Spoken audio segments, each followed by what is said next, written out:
Olá, sejam todos bem-vindos a mais um vídeo no canal. Meu nome é Jordão José e este é o canal Jordão José.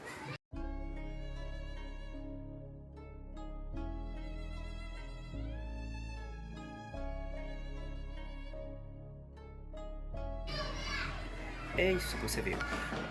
O jornalista e ativista Rafael Marques faz duras críticas ao presidente João Manuel Gonçalves Lourenço após o presidente ter feito o seu discurso à nação depois da manifestação do dia 28 de julho que ocorreu aqui em Angola, na província de Luanda, na província da Huila e mais outras duas províncias. No seu discurso do Estado da Nação, dirigida à nação, o presidente da República de Angola, João Manuel Gonçalves Lourenço, solidarizou-se com o grupo de policiais que trabalharam naquele dia para manter a ordem, mas pecou para muitos e para mim também, no sentido de que não se solidarizou com as vítimas mortais daquela manifestação. Portanto, assim como muitas outras pessoas já fizeram uma análise notando um ponto negativo do discurso do presidente da República, o jornalista e ativista Rafael Marques, que é um dos melhores ativistas e jornalistas daqui de Angola, fez duras críticas ao presidente João Manuel Gonçalves Lourenço, chegando mesmo à conclusão de dizer que o presidente João Manuel Gonçalves Lourenço não tem como mudar o curso da história. Infelizmente, é um dos piores presidentes, segundo o Rafael Marques. Okay? Nós vamos ver o vídeo do Rafael Marques. É um pronunciamento que diz muito pouco. Foi importante o presidente ter falado à nação, mas insistir na questão do vandalismo e não nas questões, nas causas que levaram as pessoas a ter aquele comportamento, eu penso que é ofensivo. Porque a causa raiz do problema está na má governação de João Lourenço. Durante muitos anos, dissemos em Angola que o Savimbi era o impedimento, era o obstáculo à paz, e depois que José Eduardo era o obstáculo à democracia, hoje João Lourenço é o obstáculo, o impedimento ao governo de Angola, à boa governação. E a população está a sofrer e não vemos um ato de humildade, não vemos o anúncio de medidas que venham apaziguar os espíritos. Não vemos uma nota de reconciliação. Temos um presidente com uma atitude permanente de beligerância. E é preciso que o presidente entenda que quando decide confrontar toda uma sociedade, nas circunstâncias atuais em que ele também não dá de comer às Forças Armadas, como deve ser, nem à própria Polícia Nacional, a situação de tensão social pode agravar-se e não melhorar. Por quê? Porque as condições socioeconômicas dos cidadãos continuam cada vez piores. E o presidente, temos dito reiteradas vezes, não sabe governar. E já não tem tempo para aprender. Não é? Faltam-lhe 2 anos. Mas poderia aproveitar esses 2 anos para criar um ambiente de transição e de reformas para entregar o país em condições adequadas de estabilidade política, porque estabilidade financeira e econômica já não conseguirá, mas pelo menos de garantir alguma estabilidade política. Porque neste momento o presidente está a ser um fator de instabilidade política. E que responsabilidades o Estado deve assumir por estes números de mortos e feridos durante protestos que ocorreram estes dias em Angola? Basicamente estamos a falar já de meia centena de mortos. E se fizermos um relatório mais detalhado, pormenorizado, e recolhemos mais dados, veremos que o número aumentará. Quem é que assume esta responsabilidade? O presidente fala de vandalismo. Não é? Os autocarros podem ser repostos. As vidas humanas. E é algo que o presidente deve saber. Essas pessoas que estão a reclamar fome vão comer no Palácio Presidencial. O presidente da República vai convidá-los. É assim que quer falar com a sociedade. Tem de apresentar medidas concretas para retirar o país da crise e não tratar este assunto como um assunto de educação. Porque o maior vândalo está no governo, não está entre a população.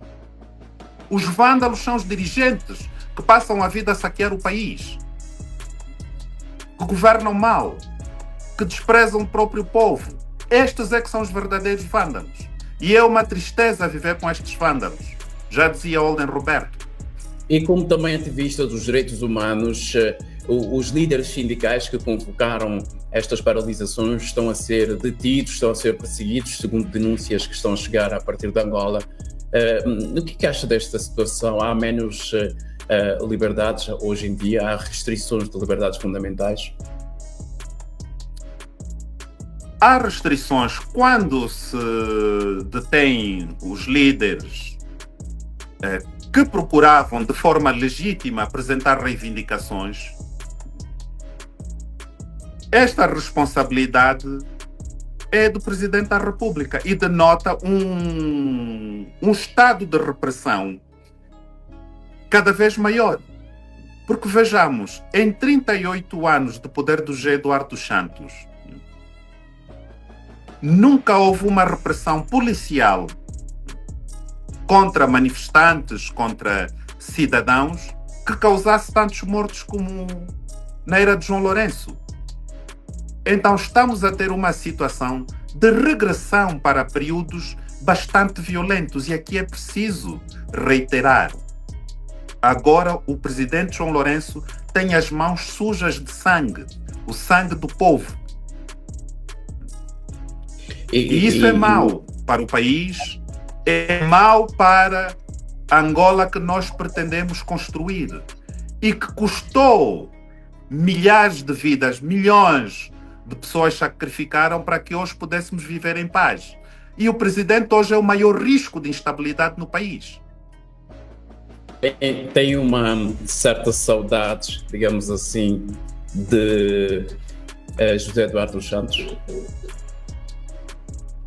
Não temos saudades. José Eduardo Santos governou mal Angola, institucionalizou a corrupção.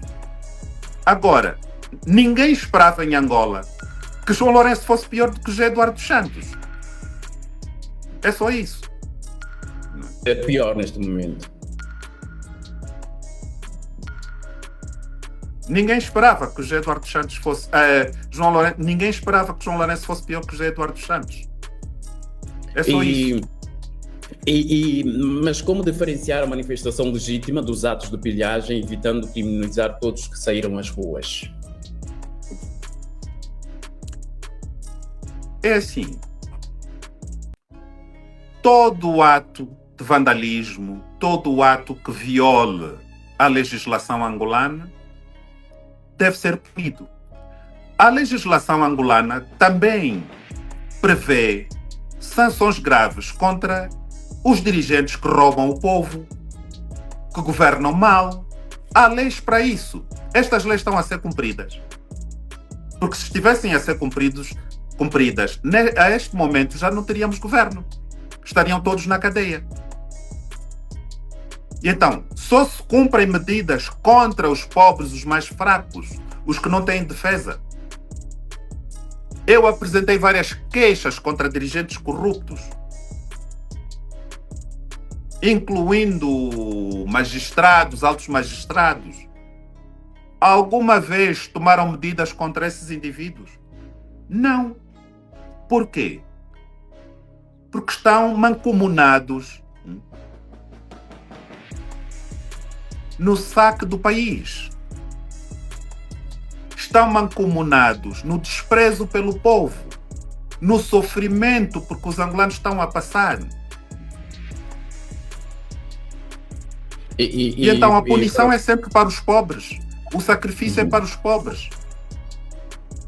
E para fecharmos, que medidas devem ser adotadas pelo governo para evitar que atos semelhantes se repitam no futuro próximo? Esses atos só desaparecerão quando tivermos no país um governo que governe para o povo. E não são essas mentiras do presidente de um dia vir dizer que o povo é o meu patrão e no dia seguinte, quer dizer, temos a ideia de Clara que está a mandar a matar o povo. Não é? Isto cria inimizade na sociedade. O presidente devia ter feito um discurso para buscar harmonia entre os cidadãos, e esta harmonia só pode ser conseguida quando ele de facto estiver a governar, a ouvir as pessoas. Se ele não ouve, se não melhora nada, continua a sacrificar as pessoas, está à espera de quê? E você já sabe que nós temos compromisso marcado para o próximo vídeo. Não esqueça de te inscrever no canal, não esqueça de deixar o seu comentário, não esqueça de deixar o seu like ou dislike, porque é muito importante para que o YouTube continue a recomendar o nosso canal a outras pessoas. Até lá, nos vemos no próximo vídeo.